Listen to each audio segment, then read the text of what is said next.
What are today's hottest issues in customer experience? And what are experienced CX leaders buzzing about today? Well, last week we had a front row seat to find out. They set the conference up really well with that targeted to the leaders within CX, right? And one thing that I really appreciated too is it seemed to be very forward thinking, like what's next? And maybe what got us to this point isn't what's going to get us further along. Recapping the CX Leaders Advanced Conference on this episode of the CX Leader Podcast.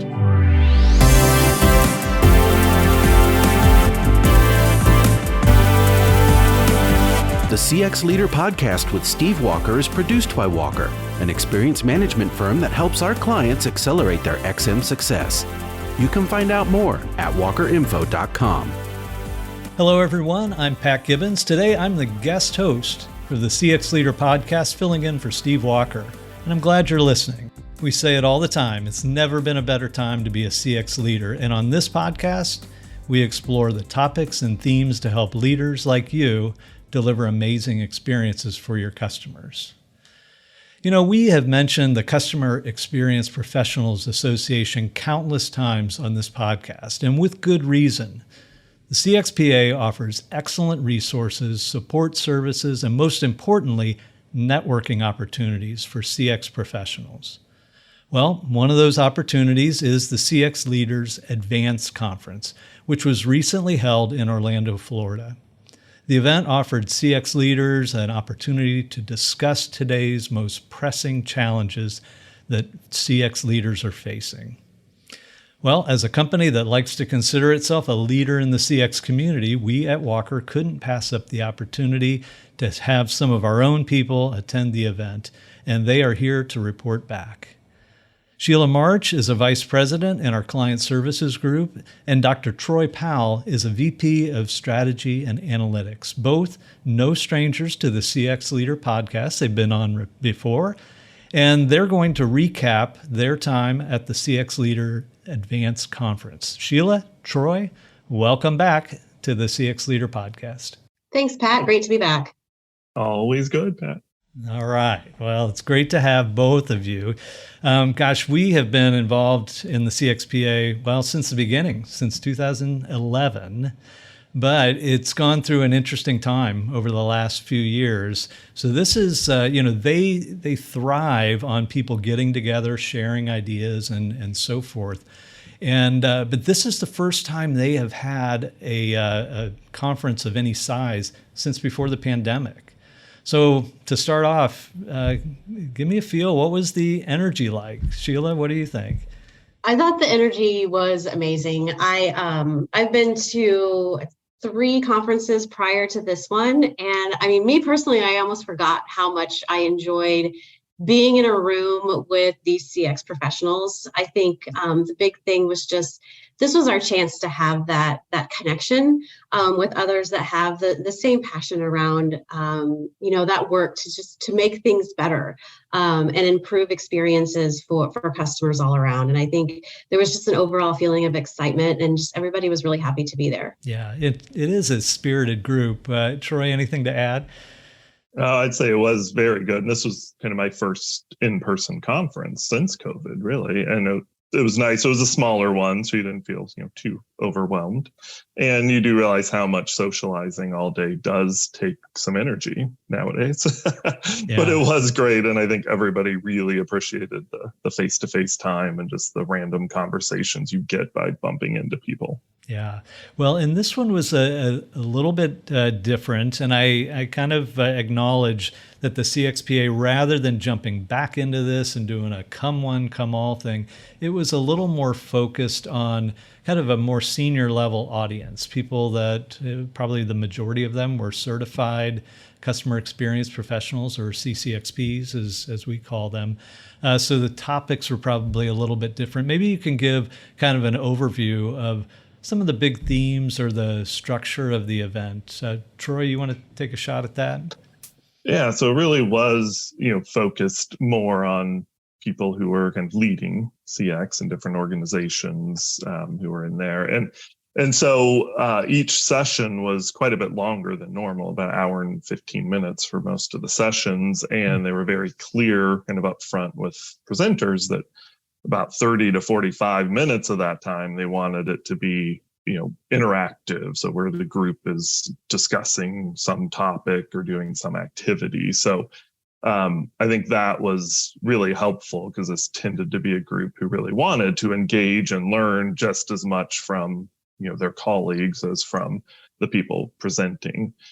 So those were some, and even at the meals and during some of the keynotes, they also had some times for people to really interact. So a lot of focus on that interactivity and discussion and learning from others, which was very helpful.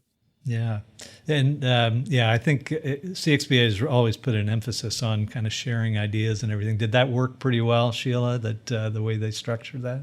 Yeah, I thought so. All of the presentations that I was able to attend, there was that time where the presenter told us their story and some of their best practices and what they've been able to accomplish and maybe how they did that. And then there was time for that additional collaboration, which I think even back in my practitioner days, I always thought that was the most helpful, was learning what other people were actually doing in their programs. And it was always a little bit different from company to company and leader to leader. But then it just kind of helps get in your head as far as, okay, well, I might be able to do this in my everyday work or change these things around and accomplish this. And so I think it really starts to get people thinking about what they can do. Yeah, it, as the old saying goes, I've heard our old chairman, Frank Walker, say before, everybody wants to know if they're normal. So they're interested in, well, what are you doing? What are you doing? And so out of that, great ideas, great best practices, come along, and it gives you some perspective. And a lot of times hopefully you walk away going, well, maybe I'm not too far behind. I think I'm doing okay. So I'd say one piece of it that I think was a struggle for some people was because the sessions were longer, they tried to do more of them at one point in time because you could only get, 3 sessions in a day plus a keynote. And so I think it was hard, there were 6 other options at any point in time, and you might want to do 2 of them, but could only do 1. So I know I missed a number of interesting topics that would have been interesting to go to. So that's, I think, one of the struggles, which you always have, but especially at this event with a lot of high caliber, speakers and presentations, that you did miss a lot, which you don't, get a chance. Now you can go on the app and look at the presentations, but not quite the same as seeing it in person. Yeah, so much good content. It's just, you just can't take it all in. I guess that's a good thing. I'm curious, were there any either common themes or common topics that kept coming up? Were they talking about listening approaches or taking more action or getting more return on investment or the advancing technologies? What were some of the hot issues that you had discussions with people about? Yeah, I think, they set the conference up really well with that targeted to the leaders within CX, right? And one thing that I really appreciated too is it seemed to be very forward thinking, like what's next, and maybe what got us to this point isn't what's going to get us further along, moving forward, whatever that quote is, right? But there's a big focus on CX leaders having that business acumen, right? Like that understanding how CX connects to financials, how CX leaders really are change agents, whether we have that title or not. There's always that piece of it. And then one that I really appreciated too, which can be sometimes more challenging than others, depending on your situation, but being that C-suite advisor and being able to engage, your C-suite and your stakeholders, and being able to speak their language and not necessarily your CX language, or being able to translate that. So it starts to land with the business too.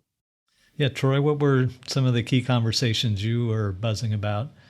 Yeah, it seemed like some of the more hotly attended sessions and some of the the definitely kind of repeated themes and sessions were definitely around kind of ROI, action, getting more value from CX. Is kind of a definitely this big, I think, underlying theme that everybody was pretty interested in, saying, okay, it's great to listen, it's great to have these programs, but how can we impact the business? How can we move CX forward to to being that kind of a business discipline? So I think that was something that you saw from a lot of different angles, which was helpful.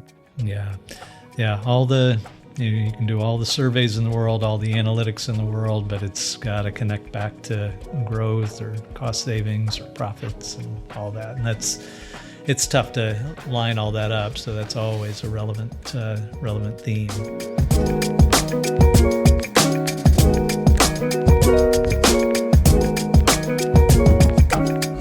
Themes of the future are a big topic in CX today, just as Troy and Sheila have been highlighting. Well, timing is perfect because Walker has come out with a new report called CX Now, where we highlight 8 themes that are driving the evolution of CX.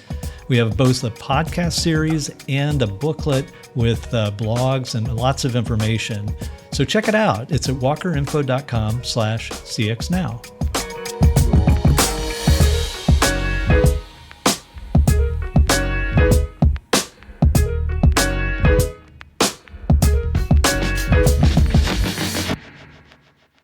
How about from each of you, a favorite presentation you went to? Troy, you want to take a shot at that first? Yeah, I would call out 2 maybe that I enjoyed. One was Megan Burns had a really nice keynote on the second day that really, I always like sort of the higher level thinking of, she was tracking CX sort of over time from the beginning to where it was this sort of like what we call like a break fix mentality. And I think she called it the, be less bad focus. It's like, okay, so CX is about like stop sucking so bad at certain things, right? And right. to this view of, as we've grown, or at least, some level to now a little bit more of a focus in the industry on like, how do we be consistently good, and find the places where we need to be great. So that was kind of just a real interesting, piece of evolution.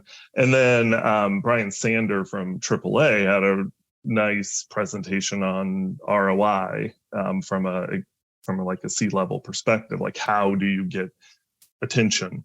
And it was very simple, like some very simple rules and some, just kind of trying to really connect it in, and then gave people a bunch of chances to be like, all right, what are you struggling with making an ROI case to your leadership? And, let the group kind of work it out amongst themselves, and you come around and help out. So I think that one was very interesting to both be a part of, but then also to hear, other people's struggles in making kind of the ROI or the impact case.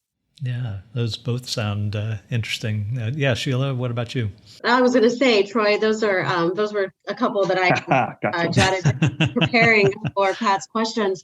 And I agree. Like in Brian's session, that slide that he had of the alien and then Clark Kent, because I'm big on like knowing your audience, like who are you speaking to? Because that gauges exactly how you're going to deliver whatever story you're trying to tell. And he made the point of, when you're talking to the C-suite, not showing up in your alien CX language, but then you're still that alien or that hero, right? But you show up as Clark Kent and one of them, and you speak their language, and then so that slide just sticks in my mind. I don't know, but I definitely agree with you, and I thought Megan Burns was great as well. Another session that I really enjoyed, Leslie Pagel and Jen Stevens, they talked about getting that initial buy-in from your stakeholders, and walked us through an exercise of how to think about that and how to go through and again speak to your stakeholders. And they even went a little bit I think outside of their presentation for Jen to tell a story about how she was able to come in as a change agent and take the time to listen to what was happening. And that had a very positive impact on some outcomes for her. And I really enjoyed that session as well. It was very interactive, and there were some kind of templates that we used, which I always like a good template, right? So I thought that was really valuable session as well. Yeah, great. Yeah, I didn't get to go to that one, but I would assume that they're both of them are great presenters and champions in CX. So I assume it was good. Yes.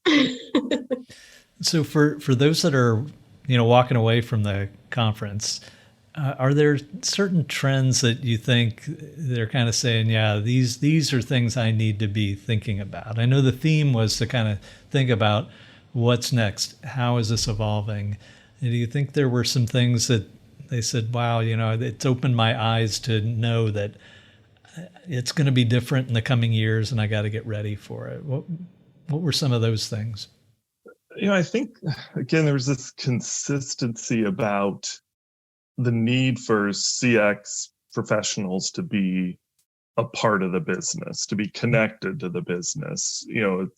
It's not enough to run a program. It's not enough to, kind of have your surveys. It requires somebody who's a little bit more of a, ambassador, an interpreter, or whatever it might be for the business, knows what the business needs, and can fit CX, as a method for delivering on the promises that the organization has to their customers, right? So I do think that was a big piece of it. How do you talk to leadership? How do you understand the questions that are being asked of you and answer them in a way that's helpful? How do you get action taken? That was a very, very common, I think, theme that I kept hearing over and over again. Yeah. Yeah. So it sounds like if they didn't get that already, or maybe they've heard it 5 times, but the 6th or 7th time now it's like, okay, I need to get a little more deep into the business. Yeah. And I think what this conference did better than most is to not just give it lip service, but to actually provide like the templates that Sheila was mentioning. And, I feel like a lot of the speakers were very much about like, here's how to do it in different ways, versus just, hey, it's important and, ROI. It's like, instead, like, hey, here's some actual ways to do it. Here's people who have done it. And, let's kind of keep moving in that direction. All right. Well, one of the other things I know, Troy, to put you on the spot, you had a presentation there. How did it go? Well, again, from my standpoint, it was probably the best session. Oh, okay. Well, I heard it was pretty good too, Troy. I actually didn't even get to go to it. I had taken a call and I was a little bit late, and it was standing room only in there. I couldn't even fit in the room. Ooh, so, all right. Yeah, and I had a couple, when they saw the walker on my name tag, they were like, "Oh, tell Troy that he needs to get his slides into the app." And I was like, I will. So. Yeah, that was one. I definitely struggled with getting my slides in the app. That was the biggest downside I faced. Well, give us a snippet of what it was about and how it went. Well, so the title of it was basically Advanced Analytics for CX Leaders. And I really credit that to being the draw. I think one, other takeaway from this is, I think this session was the only one with analytics in the title. There were a couple others that, kind of were around that, and then some ROI sessions. And those tended to be the ones with kind of the most people selecting them. So I think that topic is one that's important to people. It's like, okay, we've got data. How do we use it, right? How do we get insights out of it?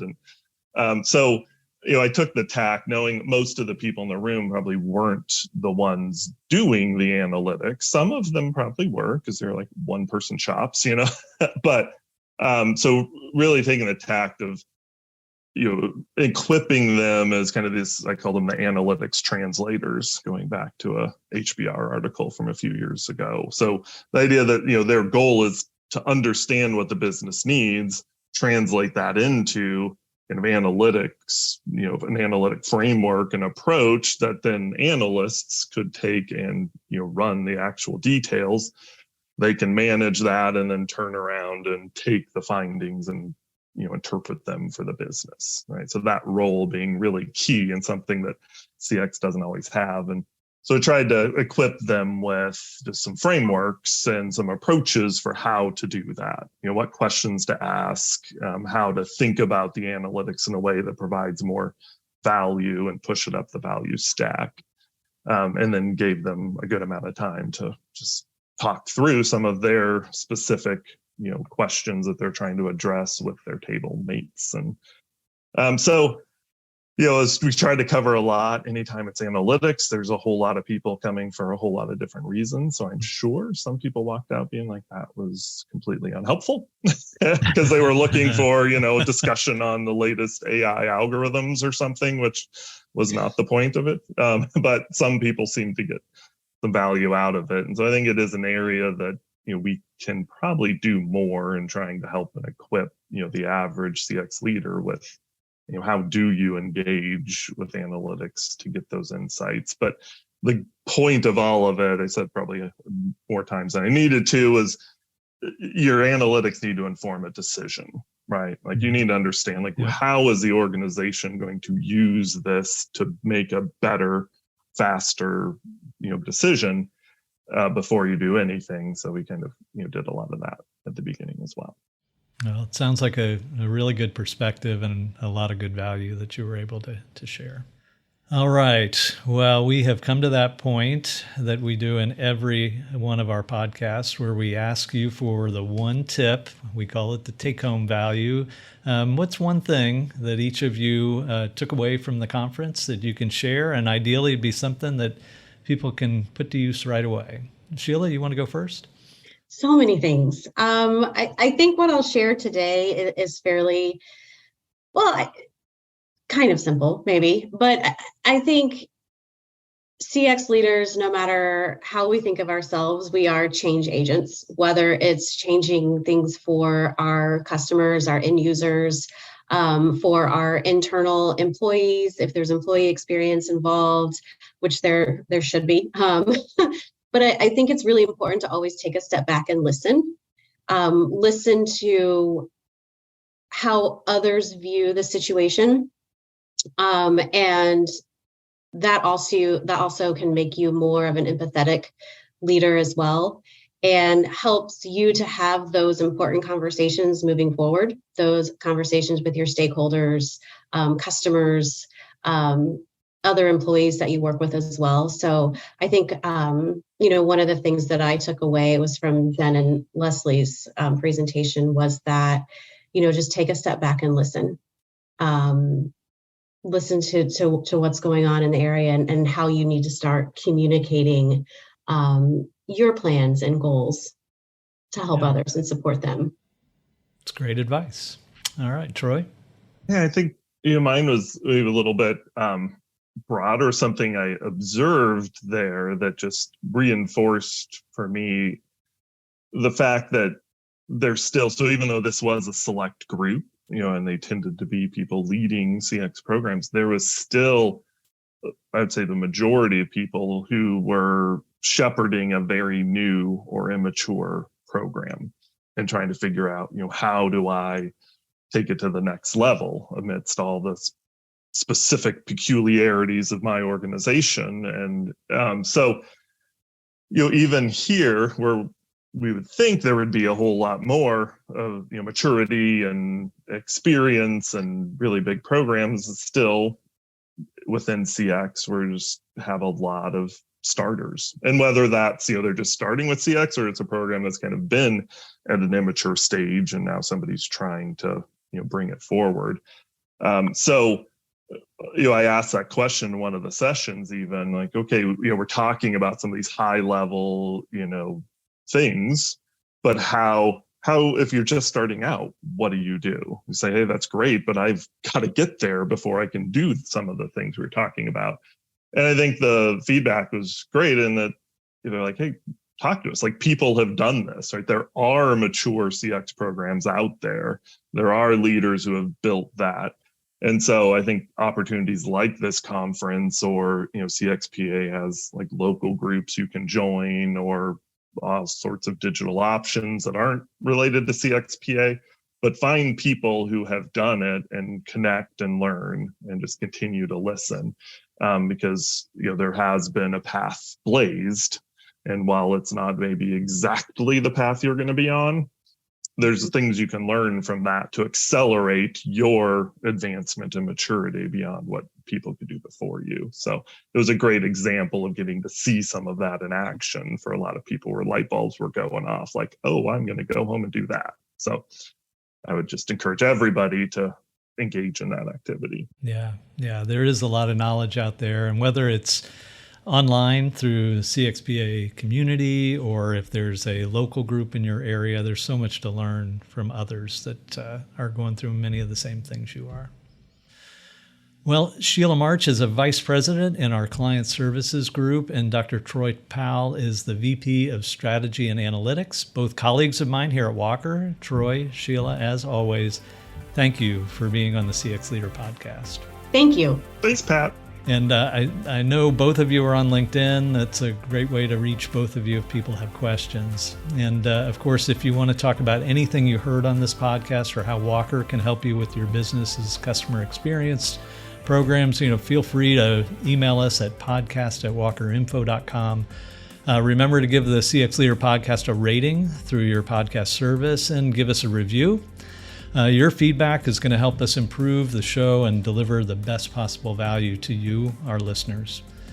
Check out our website, cxleaderpodcast.com. You can subscribe to the show and find all previous episodes, all 250 plus episodes. The CX Leader Podcast is a production of Walker, and we're an experience management firm that helps companies accelerate their XM success. And you can read more about us at walkerinfo.com. Thank you for listening, and remember, it is a great time to be a CX leader. So step back, listen, and find others that can help you take your program to the next level, whatever that may be.